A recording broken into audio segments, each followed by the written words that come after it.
صراط مستقیم، سیدھا راستہ۔ اللہ تعالیٰ نے فرمایا جاہدوا فی سبیل اللہ، اللہ کی راہ میں محنت کرو، جد و جہد کرو۔ جاہدوا فی اللہ حق جہادہ، اللہ کے بارے میں محنت کرو جس طرح کی محنت کا حق ہے۔ تو دیکھیں یہ سیدھا راستہ، منزل اللہ، اور اللہ کی طرف سیدھا راستہ جاتا ہے، یہ بات بھی نوٹ کریں۔ اللہم صلی علی سیدنا محمد وعلی آل سیدنا محمد بعدد کل ذرۃ مئۃ الف الف مرۃ۔ سامعین و ناظرین کرام، السلام علیکم ورحمۃ اللہ وبرکاتہ۔ آج کا ہمارا موضوع گمراہ کون۔ دیکھیں یہ جو الفاظ میں نے منتخب کیے ہیں موضوع کے لیے، یہ خود ہی وضاحت کر رہے ہیں اپنی یعنی اپنی صفائی پیش کر رہے ہیں، مطلب بھی بیان ہو رہا ہے اس میں۔ گم راہ، جس سے راستہ گم ہو گیا ہے، جو بھٹک گیا ہے، اور عربی میں اس کے یعنی قرآن میں جو ہے وہ ضالون کے الفاظ آئے ہیں، ضل۔ تو بہرحال میں اردو والی گمراہی کی میں بات کر رہا ہوں، اور وہ ہمارے عربی سے ملتی جلتی ہے۔ دیکھیں اللہ تعالیٰ نے ہمیں بنایا ہے اپنے لیے۔ کیا مطلب اس کا؟ اس کا مطلب یہ ہے کہ ہماری پیدائش تو عالم ارواح میں اربوں خربوں سال پہلے ہو چکی تھی، اور ہماری روح تو وہاں سے آئی ہے، عالم ارواح سے آئی ہے، اور ہماری روح جو ہے وہ نوری ہے، یہ بھی آپ کو معلوم ہوگا اور ہونا چاہیے کہ اس کا جو مادہ ہے تو وہ نور ہے۔ ہاں جسم، ہمارا جو جسم ہے اس کا مادہ جو ہے وہ مٹی ہے، لیکن جو ہماری اندر جو روح ہے، وہ روح ربانی، وہ جو ہے وہ تو نورانی ہے۔ اب وہ کیوں آئی ہے یہ تو اللہ تعالیٰ نے یعنی بڑی وضاحت کے ساتھ بیان کیا ہے، اور یعنی جا بجا ایسے میں تو اشارے نہیں کہوں گا، یقینی باتیں۔ اشارہ وہ ہوتا ہے کہ وضاحت نہ ہو آپ اشارہ دے دیں، ایسی بات نہیں ہے۔ صراط مستقیم، سیدھا راستہ۔ اللہ تعالیٰ نے فرمایا جاہدوا فی سبیل اللہ، اللہ کی راہ میں محنت کرو، جد و جہد کرو۔ جاہدوا فی اللہ حق جہادہ، اللہ کے بارے میں محنت کرو جس طرح کی محنت کا حق ہے۔ تو دیکھیں یہ سیدھا راستہ، منزل اللہ، اور اللہ کی طرف سیدھا راستہ جاتا ہے، یہ بات بھی نوٹ کر لیں۔ سورہ نحل میں مضمون ہے واضح طور پہ، وعلی اللہ قصد السبیل ومنہا جائر، سیدھا راستہ تو اللہ تک جا پہنچتا ہے، اور باقی دو ٹیڑھے راستے ہیں۔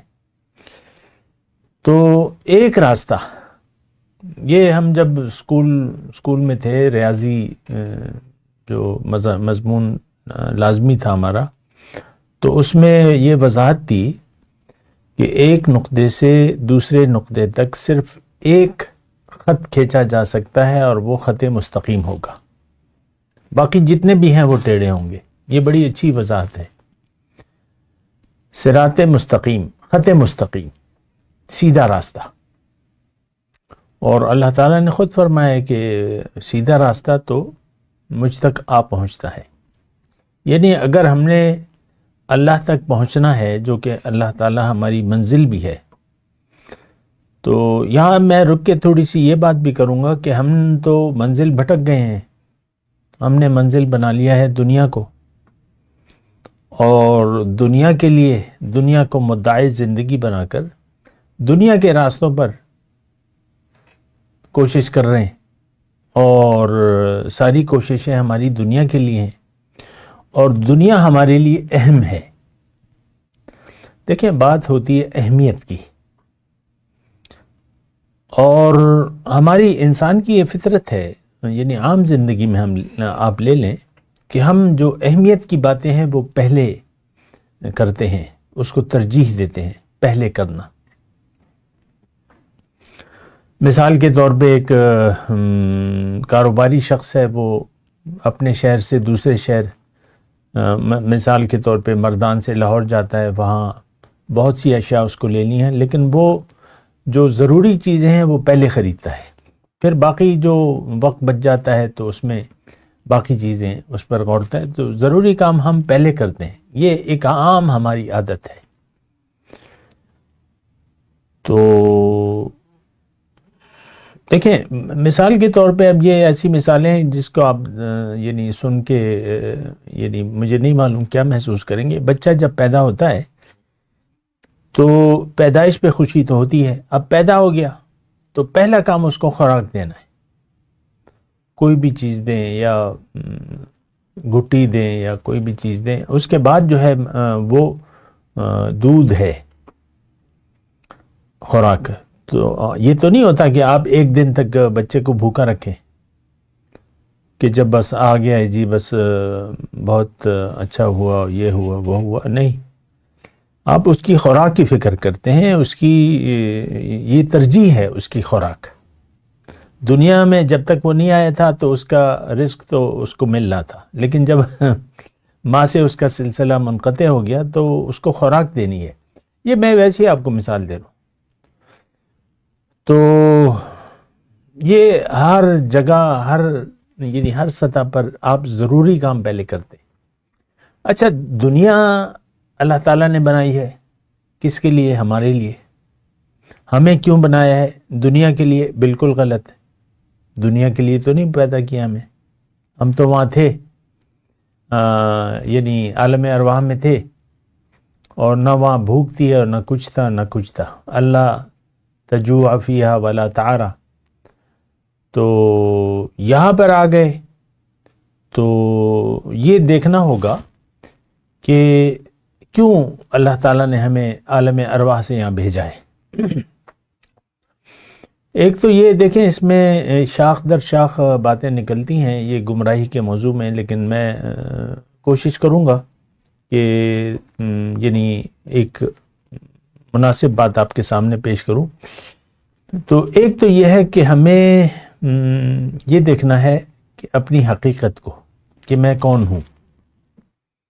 انسان میں جنس نہیں ہے، روح میں جنس نہیں ہوتی، یہ بات نوٹ کر لیں۔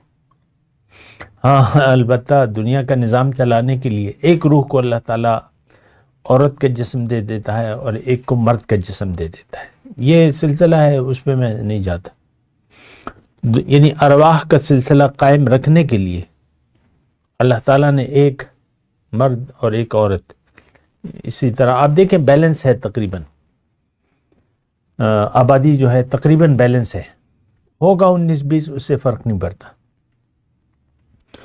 تو یہ نر اور مادہ، وَجَعَلْنَا مِن كُلِّ شَيْءٍ زَوْجَيْن لَعَلَّكُمْ تَذَكَّرُونَ، اللہ تعالیٰ نے فرمایا کہ میں نے نر و ہر چیز میں نر و مادہ منفی مثبت پیدا کیے ہیں تاکہ تم نصیحت حاصل کرو، سوچو۔ بہرحال دیکھیں ہماری یعنی میرا تعلق دنیا سے نہیں ہے، اس مادے سے نہیں ہے، میٹیریل سے نہیں ہے۔ اِنَّا لِلَّهِ وَإِنَّا إِلَيْهِ رَاجِعُونَ، ہم اللہ کے ہیں اور اللہ کے پاس واپس جانا ہے۔ یہاں تھوڑے سے عرصے کے لیے میں آیا ہوں، ہم سب تھوڑے سے عرصے کے لیے آئے۔ وَلَكُمْ فِي الْأَرْضِ مُسْتَقَرٌّ وَمَتَاعٌ، دیکھیں ہمارے بہت سے لوگوں کے آباء و اجداد نہیں ہیں، اور پرنانا تو کسی کسی کی بھی ہوں گے، پرنانا، پردادا یا پرنانا، دادا نہیں ہوں گے، کسی کے والدین بھی نہیں ہوں گے۔ تو ہم بھی جانے والے ہیں، سب لوگ چلے گئے اور اب ہمارا نمبر ہے، اور ہم اندھے بہرے ہو کر، گونگے اندھے بہرے ہو کر زندگی گزار رہے ہیں، ہمیں پتہ ہی نہیں اپنی حقیقت کا۔ ہمارے اندر تو ایک راز ہے، اللہ کا راز ہے، قُلِ الرُّوحُ مِنْ أَمْرِ رَبِّي وَمَا أُوتِيتُم مِنَ الْعِلْمِ إِلَّا قَلِيلًا، روح کے متعلق تو وہ تو ایک راز ہے، آپ جسم کو چیر پھاڑ کے آپ روح کو نہیں نکال سکتے، تو وہ تو ایک راز ہے، تو راز کو جاننا چاہیے۔ دیکھیں ایک پوشیدہ بات ہے تو پھر اس کی کھوج لگانی چاہیے۔ وآخر دعوانا الحمدللہ رب العالمین۔ مولاي صل وسلم دائما أبدا على حبيبك خير الخلق كلهم